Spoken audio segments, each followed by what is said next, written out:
Hello guys. The Concorde, one of the most iconic aircraft during its era. In this video, we'll be going over the history of the Concorde, its specs, and what caused it to be retired. And of course, answering the question, was the aircraft a failure? The Concorde was a joint project between the British Aircraft Corporation, now BAE Systems, and Sub Aviation, later Aérospatiale. and now Airbus, to create the first commercial supersonic aircraft. Also, during this time, the Soviets stole blueprints of the design. You can watch my Tu-144 video where I talk about that aircraft. During this time, Boeing and Lockheed were also developing a supersonic commercial aircraft. The Concorde, as you may know, only had two operators. They were, of course, Air France and British Airways. But to say no one wanted it would be false. Airlines like Air Canada, Lufthansa, American Airlines, Pan Am, and many more placed orders for the aircraft, but they all later dropped them. There are a couple of reasons why airlines dropped their orders for the Concorde. These are cost of the aircraft, the Tu-144 Paris Air Show accident, cancellation of the American supersonic aircraft, and noise and environmental pollution. We'll briefly go over each reason. In 1973, around when Pan Am canceled their orders, the New York Times wrote, "The price has soared from the under $20 million per plane originally estimated until, with spare parts, it is $46 million. Many insiders estimate escalation causes will bring the prices to $60 million. To find the publication from the New York Times, it can be found in the description below. The Boeing 2707, nicknamed the American Concorde, was an attempt by Boeing to create a supersonic commercial aircraft. It was planned to be larger and faster than the Concorde, but Boeing never got past the mock-up stage. The only Boeing 2707 couldn't fly, but was just a mock-up.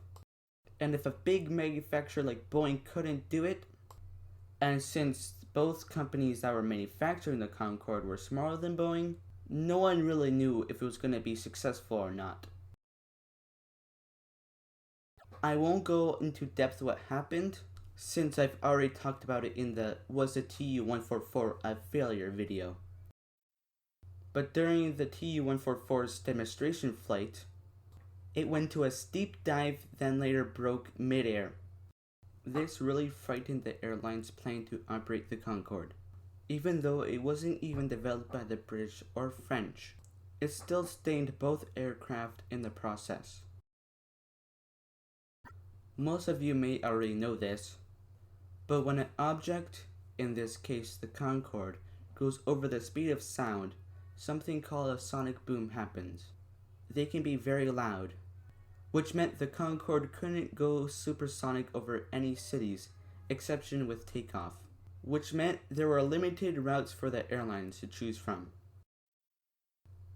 Also, the Concorde burns through fuel quickly.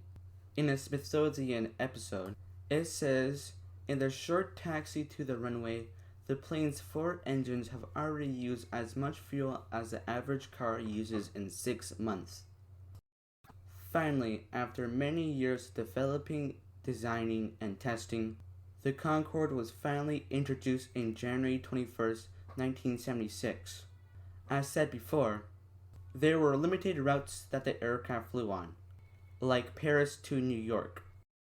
Overall, it had a pretty normal introduction, but with more hype, of course. The aircraft had a relatively normal lifespan compared to other commercial aircraft, but many heads of France and the UK flew on the Concorde. And they are Georges Pompidou, Valéry Giscard d'Estaing, François Mitterrand. Queen Elizabeth II, Edward Heath, Jim Callaghan, Margaret Thatcher, John Major, Pope John Paul II, and Zaire Mobutu Sese Seko. It was also featured in the Fromborg, Paris Le Broquet, Oshkosh AirVenture, Max, and many more air shows. Finally, it was used for advertising companies, like Pepsi, for the Olympic torch relays, and observing solar eclipses during the June 30th, 1973 and August 11th, 1999 solar eclipses. On July 25th, 2000, Air France Flight 4590 was a scheduled flight taken off at Charles de Gaulle Airport and to arrive at John F. Kennedy International. During just before rotation, when the aircraft lifts off from the runway, a foreign object punctured the front right tire of the landing gear, and soon after takeoff, it crashed into an airport hotel. All 109 passengers and crew members, plus 4 in the hotel, were killed in the crash. An investigation by the Bureau of Inquiry and Analysis for Civil Aviation Safety, aka the BEA, discovered that at Continental Airlines, now United Airlines, McDonnell Douglas DC-1030 lost a titanium alloy strip that was a part of the engine coil. The Concorde ran over this 435mm long, 29 to 34mm wide object, which caused the right front tire of the landing gears to be damaged. Some of the tire debris got launched into the underside of the left wing at an estimated speed of 140 meters per second, 310 miles per hour. But it sent out a pressure shockwave that ruptured the number 5 fuel tank at its weakest point, which is just above the undercarriage. The fuel likely ignited either by electric arc in the landing gear or through contact with hot parts of the engine. Both engines 1 and 2 surged and lost all power. Engine 1 slowly recovered over the next few seconds. A large plume of flame developed on the second engine, though, causing the flight engineer to shut down engine 2 in response to a fire warning and the captain's command. Also, during takeoff, air traffic controller Guy Logela noticed flames before the Concorde was airborne and informed the flight crew about it. But at the time it happened, the aircraft had already passed V1, which is when the aircraft is too fast to consider to abort the takeoff. The plane did not gain enough airspeed with the 3 remaining engines. Also, damage to the landing gear bay door prevented the retraction of the undercarriage. After that, engine 1 surged again, but this time it didn't recover. The co-pilot thought about a diversion to nearby Paris Le Broquet airport, but investigators stated that a safe landing would have been highly unlikely given the aircraft's flight path. Post-accident investigation by the BEA also revealed that the aircraft was over the maximum takeoff weight for ambient temperature and other conditions. I would go more in depth into the accident, but I don't want this video to be 30 minutes long. I mean, the official investigation report is almost 200 pages long. To find the official report and Wikipedia of it, go to the description below.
Until the crash, the Concorde had been considered among the world's safest airplanes. The crash contributed to the eventual fall and retirement of the Concorde. A few days after the crash, all Concordes were also grounded pending the investigation into the cause of the crash and possible remedies.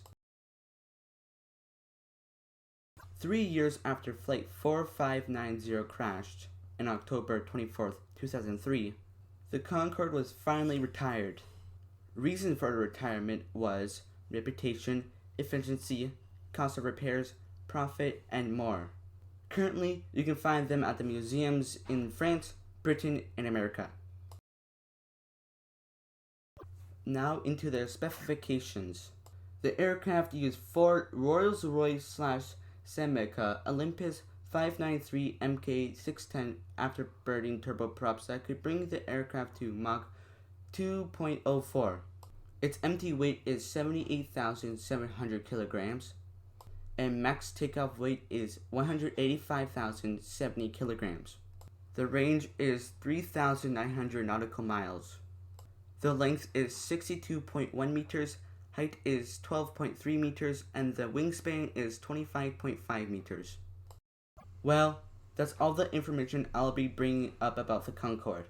With all we know, we can answer the question that we've been waiting for. Was the Concorde a failure? I believe not. It goes without saying that the Concorde was very successful for what it was restricted to. The aircraft was just doomed when Flight 4590 crashed, which caused the reputation of the Concorde to plummet. Also, technology for supersonic aircraft wasn't as advanced as we have now. So, what do you think? Was the Concorde a failure? Put them in the comments below. Also, fun fact. The name Concorde has a bigger meaning than some know.